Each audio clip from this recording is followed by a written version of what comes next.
So sauerkraut is one of the most popular ferments. It has been around for a very long time and it is easy to make. So when you ferment the cabbage, the vitamin C content goes up to around 20 to 25 times the amount of vitamin C that is in raw cabbage. So we get a lot more nutrition when we ferment the sauerkraut, and we get all the enzymes and acids and good bacteria as well that helps us have a happy gut. So to make a sauerkraut, we have some pretty simple equipment here. Of course, we've got our cabbage. We've got an organic cabbage here, so it's ideal to get organic or spray-free if you can.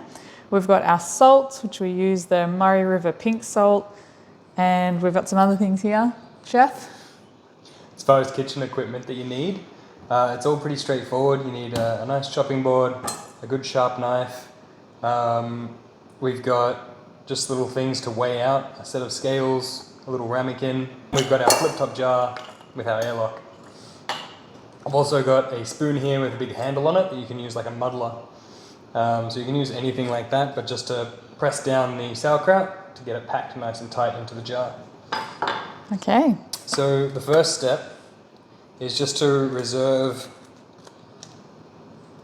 the biggest leaf of the cabbage, and we'll save that until later in the process. And that'll have its own special job. Otherwise, just slice the core out of the cabbage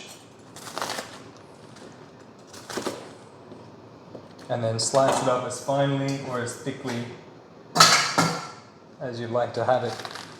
If you slice it a little bit thinner, it'll ferment faster.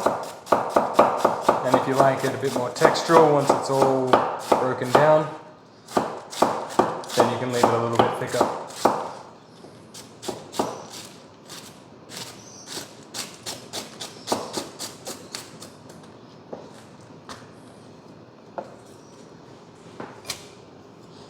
Something that's really important when you're fermenting is to make sure all your equipment is really clean, really sanitized very well.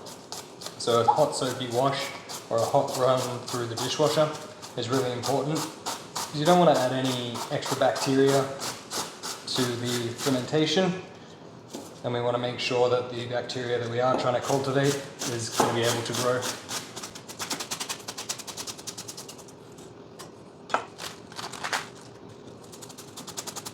I like how you split that into two. See how he does that?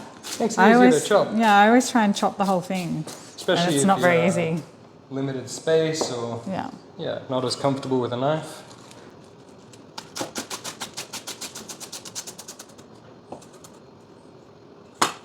Alright, so our cabbage today was about 700 grams, and we want to make it 2% sauerkraut.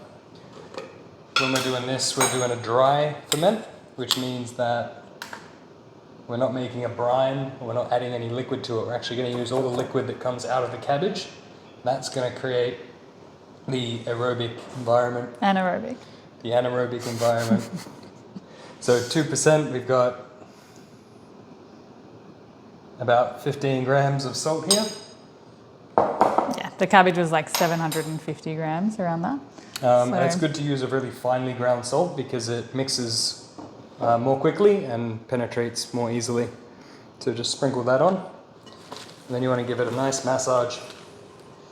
And this is going to help break down the walls of the cabbage. And that salt's going to get in there.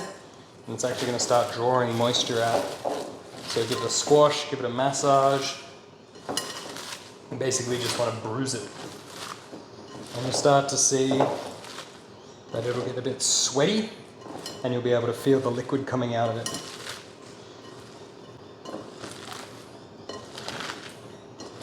So not too labor intensive. Once you can see that it's a bit shiny and there's cabbage juice on your hands, then we'll just scrape down the edges of the bowl and leave it for 15 to 20 minutes. So now that we've let the cabbage rest, you'll see that there is lots of liquid in there. So you want to be able to just pick it up and squeeze it. And lots of cabbage juice comes pouring out. So that means we've got a really nice brine for that one. Cool. And then the next step is as easy as packing it into the jar.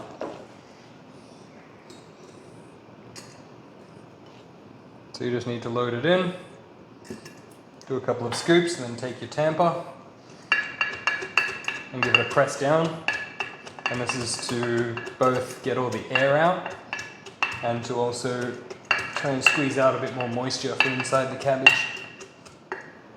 So you just keep doing that as you go through to make sure it's packed in nice and tight and there's no air bubbles in there, and that everything's sort of soaked in the brine that we've made.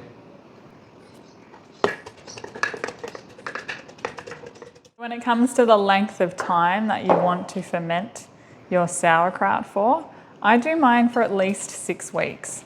If you prefer, you can do shorter ferments, even especially if it's your first ferment and you want it to be ready a bit sooner. You could get 2 on the go at once, so you could leave one longer. It is best to leave it more than 6 weeks so that you can get the most benefit from this ferment.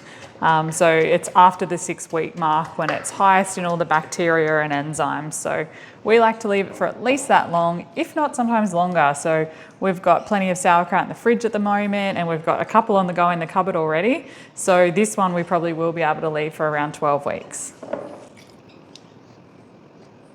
Alright, so just pressing it into the top of the jar nicely.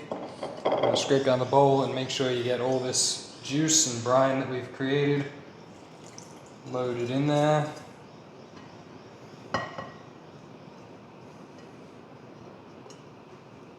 And we've really got just the perfect amount for this jar. So we really want to make sure that you are filling your jar. When you leave a gap in the jar, you're much more likely to get mold because you're leaving too much air in.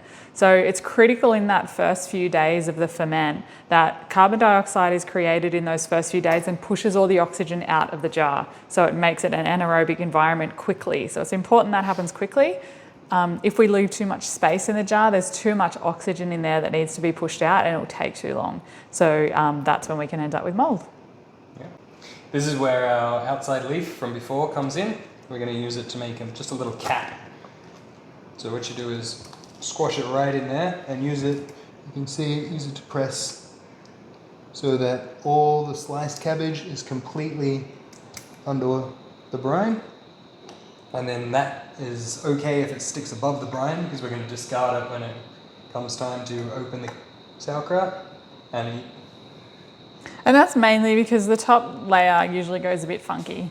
So if you didn't have the outer leaf to put on there, you'd probably have to scrape away the top layer and get rid of it. So we've got that leaf there to do that with. All right, and now all that's left to do is to take our airlock, put a little bit of water in there.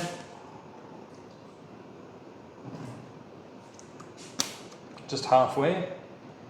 Now the airlock's great because it creates an anaerobic environment and it allows the carbon dioxide that the cabbage creates while it's fermenting to sort of burp out, but it seals it from any oxygen coming in. Cool. So we're going to pop that in the cupboard now with all its other friends that are fermenting in there, and then that'll be ready in about 6 to 12 weeks. Happy fermenting.